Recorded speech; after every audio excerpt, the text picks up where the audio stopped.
Σήμερα το πιο σημαντικό ήταν να πάρουν το τριβάτιμο.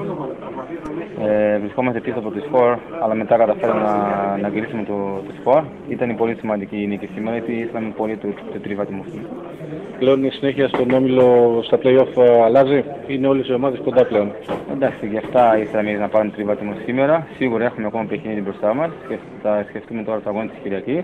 Αλλά σίγουρα είμαστε κοντά στους άλλους, αυτό είναι πολύ σημαντικό. Είναι μια νίκη ψυχολογίας για τη συνέχεια. Είναι σίγουρο, ναι. Αυτά μας έδωσε λίγο ψυχολογία. Και θα πάμε στη Τρίπολη τώρα να κάνουμε ένα καλό παιχνίδι για να πάρουμε ένα θετικό αποτέλεσμα. Ο Ατρόμητος μπορεί να φτάσει στην πρώτη θέση, να βγει στο Champions League στα προγραμματικά. Εντάξει, ελπίζω ότι μπορούμε να κάνουμε αυτά, αλλά θα κοιτάξουμε σιγά σιγά, σκαλοπάτι και στο τέλος να δούμε τι θα καταφέρουμε. Σήμερα τι ήταν αυτό που έκανε τον Ατρόμητο να κερδίσει αφού έχανε 1-0? Εντάξει, νομίζω ότι κυνηγήσαμε, τα παιδιά τρέχανε πάρα πολύ. Δείξαμε ότι ήθελαμε να πάρουμε το παιχνίδι, ξέραμε ότι άμα δεν κερδίσαμε σήμερα θα ήταν πιο δύσκολα η πορεία και καταφέραμε. Ευχαριστώ.